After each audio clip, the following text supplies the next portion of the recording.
Halo Sobat Sejarah, kembali lagi bersama saya Gria Aditama di podcast Jejak Nusantara. Nah, kali ini kita bakal ngomongin peristiwa panas pasca kemerdekaan nih, yang cukup dramatis tentunya. Kali ini saya ditemani oleh rekan-rekan dari SMA Negeri 1 Lemah Abang Ya, dengan siapa ini? Saya Nindya Putri Nurfauzia. Saya Siti Mutia Zulfa. Saya Dian Pratama Suci. Saya Muhammad Taufik. Nah, jadi kita bakal masuk saja ke latar belakang singkat bagaimana peristiwa ini terjadi. Coba. Boleh banget. Jadi APRA atau Angkatan Perang Adil itu muncul pada tahun 1950. Tepatnya berada di daerah Bandung. Jadi latar belakangnya adalah mereka gak setuju sama pembubaran Republik Indonesia Serikat atau sering disebut dengan RIS. Jadi waktu itu Indonesia emang udah merdeka. Lanjut. Merdeka. Nah, tapi Belanda masih mau mempertahankan pengaruh lewat sistem federal. Nah, jadi Raymond Westerling itu mantan perwira Belanda, jadi pemimpin APRA buat nolak NKRI, gitu. Oh gitu. Ya. Oke, jadi masih ada drama antara federal sama NKRI ya. Wah, banyak banget. Banyak banget. Iya, banyak banget Nah. kan. Coba saya penasaran sih siapa aja tokoh-tokohnya. Ya jelas, tokoh utamanya Raymond Westerling tadi. Terus dari pihak Belanda ada Engels yang dukung. Dari Indonesia ada Kolonel Kawilarang, pemimpin TNI di Jawa Barat, yang jadi tokoh utama buat ngebendung APRA. Oh, tokoh-tokohnya hebat-hebat ya. Coba kita langsung saja masuk ke jalan cerita utamanya. Ada yang bisa jelasin? Oke, jadi puncak peristiwanya itu 23 Januari 1950. APRA tiba-tiba nyerang kota Bandung. Targetnya markas TNI sama gedung pemerintahan. Banyak prajurit gugur waktu itu. Tapi TNI nggak diam aja, mereka langsung balas serangan. Beberapa hari APRA berhasil dipukul mundur dan banyak anggotanya ditangkap. Jadi gitu. Buset. Wah, panas banget ya. Panas banget itu di Bandung waktu itu tiba-tiba diserang itu, terus gimana akhir ceritanya? Endingnya APRA kalah telak dan Raymond Westerling kabur ke luar negeri dan pasukannya banyak yang ditangkap, dan peristiwa ini juga menjadi alasan RIS kembali ke NKRI lagi. Oh, berarti misi APRA ini gagal total ya? Gagal. Oh. Nah, kalau kita tarik dari kesimpulan atau pelajaran yang bisa kita ambil dari kejadian ini tuh kira-kira apa tuh? Kalau saya sih kayak lihatnya kan persatuan itu seperti harga mati ya. Nah, begitu kita terpecah, pihak luar tuh kayak gampang banget masuk dan ambil keuntungan gitu. Oh gitu. Ya. Setuju banget. Dan jangan lupa, perjuangan kemerdekaan itu nggak berhenti di tahun 1945.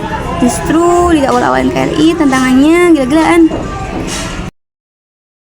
Wah bener tuh. Jadi PR kita sebagai generasi muda saat ini nih adalah jangan sampai sejarah cuma menjadi cerita doang. Iya, Ya. betul. Tapi jadi pengingat Iya. untuk menjaga persatuan dan kesatuan bangsa walaupun Indonesia ini sudah merdeka. Ya, betul ya. Ya.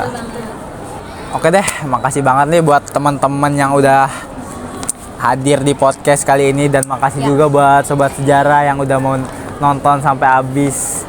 Ya, untuk lebih lengkapnya kalian bisa nonton aja film The Oz. Nanti kita tampilin juga cuplikannya. Di berikutnya. Ya. Bye bye.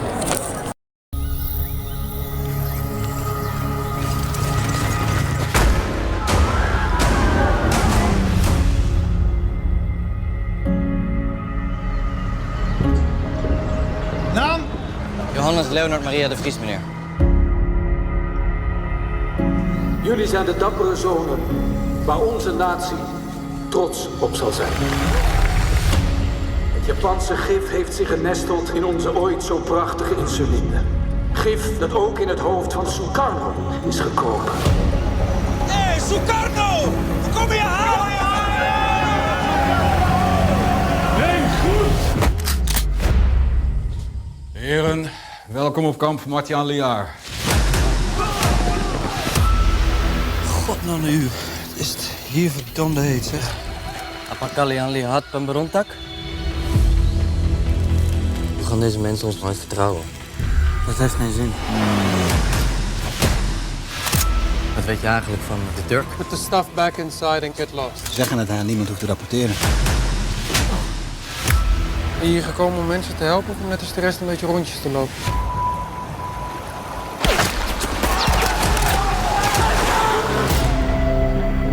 Saya tahu di mana mereka berada. Deze coördinaten liggen veel te diep in vijandelijk gebied. De commandant van je is een idioot. Er zijn maar twee soorten mensen op aarde. Jagers en prooien. Oorlog dwingt mensen te kiezen, dat is er mooi aan.